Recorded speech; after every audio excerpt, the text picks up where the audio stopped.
YSR Congress party అధినేత జగన్మోహన్ రెడ్డి రాజధాని విషయంలో చంద్రబాబు గారికి పవన్ కళ్యాణ్కి షాక్ ఇచ్చారని, రాజధాని మీద జగన్మోహన్ రెడ్డి యూటర్న్ తీసుకున్నాడు అనేటువంటి వార్తలు వస్తున్న నేపథ్యంలో ఈ అంశం మీద మనం పూర్తి స్థాయిలో విశ్లేషణ చేసుకుందాం. ప్రస్తుతం మనతో పాటు ఉన్నారు ప్రముఖ రాజకీయ విశ్లేషకులు కృష్ణకుమారి గారు. మేడంతో మాట్లాడదాం. మేడం నమస్తే. మేడం నమస్తే. రాజధాని విషయంలో జగన్మోహన్ రెడ్డి చంద్రబాబు గారికి అలాగే పవన్ కళ్యాణ్ గారికి ఇద్దరికీ భారీ షాక్ ఇచ్చారని, రాజధాని విషయంలో జగన్మోహన్ రెడ్డి యూటర్న్ చేసుకున్నాడు అనేటువంటి వార్తలు వస్తున్నాయి. ఏంటి మేడం ఈ వార్తల్లో వాస్తవం ఉందంటారు? అంటే పోయినసారి అమరావతి రాజధాని విషయంలో అతను 3 రాజధానులు చేసి అంటే యూటర్న్లు తీసుకోవటం జగన్మోహన్ రెడ్డికి అలవాటు. ఓకే. అప్పట్లో మొదటిసారి 2014, 2019 మధ్యలో అసెంబ్లీలో రాజధాని విషయం ప్రకటించగానే 35,000 ఎకరాలు ఏం సరిపోద్ది, ఇంకా ఉంటే కూడా మంచిది అని మాట్లాడాడు. తర్వాత ఏం చేశాడు, దాని నుంచి యూటర్న్ తీసుకొని 3 రాజధానులని మొదలెట్టాడు. ఇప్పుడు మళ్ళీ 3 రాజధానులు అన్నందుకు కాను తనకు బాగా కర్రుగాల్చి వాత పెట్టారనేది తత్వం బోధపడి అయ్యగారికి ఇప్పుడు ఒక రకంగా ఇక 3 రాజధానులు అనేది కాన్సెప్ట్ లేకపోకుండా అమరావతి రాజధాని అని చెప్పి యాక్సెప్ట్ చేసేసాడు. ఇప్పుడు ఎందుకు ఇంత యాక్సెప్ట్ చేయాల్సి వచ్చింది అని అంటే, మరి ప్రజలు ఒక రకంగా తను ఓడిపోవటానికి రాజధాని విషయం కూడా ఒక కారణం అని అది తత్వం బోధపడింది అయ్యగారికి. ఏదో అంటారే క్షవరం అయితే గారి వివరం రాదని, అలా వచ్చింది, వివరం వచ్చింది. సరే, ఈ వివరం వచ్చిన పెద్ద మనిషి ఇప్పుడు ఒక రకంగా కొంచెం సెన్సిబుల్గానే మాట్లాడుతున్నట్టు లెక్క.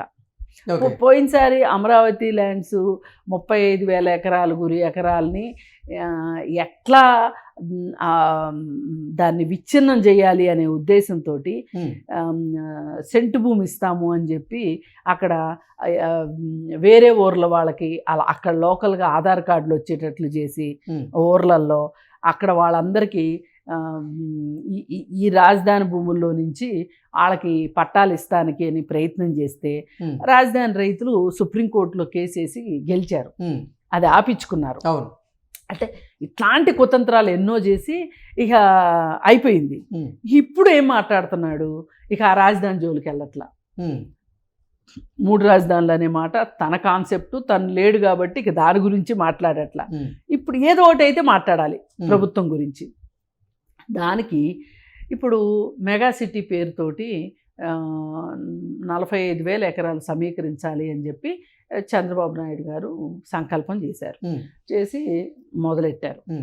మొదలెడితే ఈ విషయంలో చాలామంది వ్యతిరేకిస్తున్నారు, ఏ మాట కామాట. ఎందుకంటే ఆల్రెడీ 35 నుంచి 38,000 ఎకరాల ల్యాండ్ ఉంది. అక్కడ చేస్తే డెవలప్మెంట్ బోలెడు చేసినట్టు అవుతుంది. మళ్ళీ ఇప్పుడు ఇంకొక 45,000 ఎకరాలు తీసుకుని ఒకవేళ మళ్ళీ ప్రభుత్వం మారితే గనక మళ్ళీ 45,000 ఎకరాల రైతుల్ని నట్టేట ముంచినట్టు అవుతుంది కదా.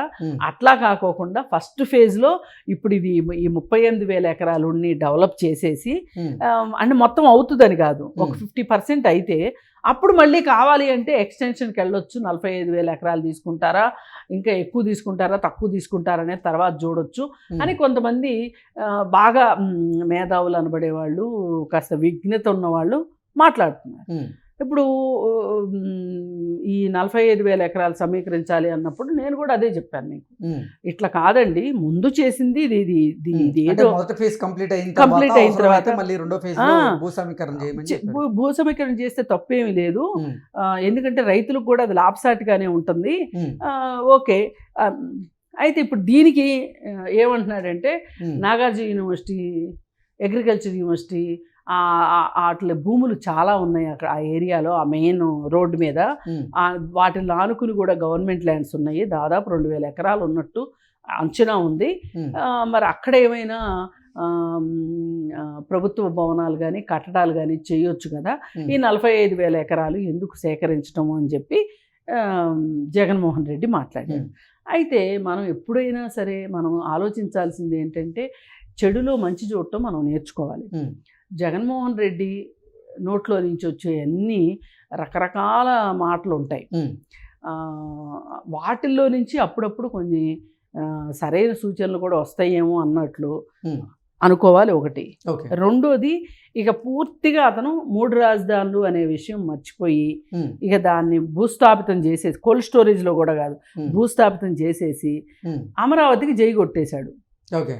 జగన్మోహన్. డైరెక్ట్ గా మేడం మీరేమన్నా అనుకోండి అసలు ఇక దాని ఊసి ఎత్తట్లా. దాని ఊసి కనుక ఇంకొకసారి ఎత్తితే ఆయన పార్టీ భూస్థాపితం అయిపోద్ది అనేది ఆయనకు అర్థమైపోయింది. అర్థమైపోయి మొత్తంగా ఒప్పుకుంటే బాగోదు కదా, అందుకని ఈ సన్నాయి నొక్కులు నొక్కుతున్నాడు. 42,000 ఎకరాలు ఎందుకు, రైతులు నేర్పించడం ఎందుకు, ఇలా రకరకాలు మాట్లాడుతున్నాడు. అసలు ఈయన భూసేకరణ చేసినప్పుడు రైతులు నేర్పించినట్టు కదా, రైతుల కళ్ళల్లో కన్నీళ్ళు కదా వచ్చేది. వీళ్ళు కూడా ఒక ప్రయత్నం చేశారు కదా వైజాగ్ ఏరియాలో, కానీ ఎవడు వీళ్ళని నమ్మలేదు కదా. అసలు భూచోళ్ళు ఉన్నారు, పిల్లల్ని ఎత్తుపోయేవాళ్ళు అంటారే పల్లెటూర్లలో, అట్లా అమ్మో వీళ్ళకి వీళ్ళ చేతిలో నమ్మి పొలం పెడితే ఇంకేమన్నా ఉందా అని భూసేకరణ ఒక్కళ్ళు ఒప్పుకోలే. ఒప్పుకోకపోతే ఎక్కడ గవర్నమెంట్ ల్యాండ్ ఉంటే ఆ గవర్నమెంట్ ల్యాండ్ని దేనికో దానికి కేటాయించడము నానా హడావుడి చేశారు తప్పితే, ఋషికొండను కూడా అట్లాగేదా బలి చేశారు. అట్లా ఏది ఏమైనా సరే ఇప్పుడు జగన్మోహన్ రెడ్డి దారిలోకి వచ్చాడు. ఈ దారిలోకి వచ్చిన మనిషి ఇంకొంచెం దారిలో పడి అసెంబ్లీకి కూడా వచ్చి తనకి 40% ఓట్లు ఉన్నాయని నమ్ముతున్నాడు, అది వాస్తవం అనుకుంటున్నాడు. కాబట్టి ఆ 40% ప్రజలకి రిప్రజెంటేటివ్గా ఉండి వాళ్ళ బాధలు, వాళ్ళ కష్టాలు, వాళ్ళ సాధక బాధకాలు అసెంబ్లీలో చెప్తే కనుక ఇంకాస్త బుద్ధి వచ్చింది అనుకోవచ్చు జగన్మోహన్ రెడ్డికి. లేదు దీని వెనక కూడా ఇంకొక కుతంత్రం ఏదన్నా ఉంది, కుటిలమైన బుద్ధి ఉంది, ప్లాన్ ఉంది అని గనక అనుకుంటే గనక ఇప్పటికి అధికారమే పోయింది, ఇంక ఈసారి సోదరులు లేకుండా పోతాడు అనేది కఠినమైన వాస్తవం. ఓకే. అంటే ఇంకా 3 రాజధానుల అంశాన్ని జగన్మోహన్ రెడ్డి వైఎస్ఆర్సీపీ పక్కన పెట్టేసినట్టు భూస్థాపితం చేసింది. పక్కన పెట్టడం కాదు, పక్కన పెడితే కోల్డ్ స్టోరేజ్ లో పెట్టినట్టు లెక్క. భూస్థాపితం చేసింది. 3 రాజధానుల అంశం మళ్ళీ తెర మీదకి తీసుకొస్తే ఇక వైఎస్ఆర్సీపీకి రాజకీయ ఉనికి ప్రశ్నార్థకంగా మారే అవకాశం ఉందని భావించాడా? అదే భూస్థాపితం అయిపోతారని చెప్పాను కదా. ఇప్పుడు దాన్ని భూస్థాపితం చేయకపోతే వీళ్ళు భూస్థాపితం అవుతారు. సో యూటర్న్ తీసుకున్న మాట వాస్తవం. రాజధాని అంశం రాజధాని యాక్సెప్ట్ చేసేసాడు. ఇక కాకపోతే ఏంటంటే డైరెక్ట్గా చెప్తే పరుగు పోదు. ఓకే. అందుకని చెప్పి కొంచెం డొంక తిరుగుడుగా చెప్పాడు అన్నమాట, తెలివిగా. అప్పుడప్పుడు కొంచెం అన్న ఆయనకు కూడా తెలివితేటలు రావద్దండి ఇన్నాళ్ళు రాజకీయాల్లో ఉన్న తర్వాత. మరి కంకర్రాళ్ళు వేసుకొట్టినట్టు మాట్లాడితే ఎట్లా? అప్పుడప్పుడు కొంచెం నెమలేకలతో మాట్లాడాలి కదా. నేర్చుకున్నాడు జగన్మోహన్ రెడ్డి కూడా. Okay madam, thank you so much. Thank you.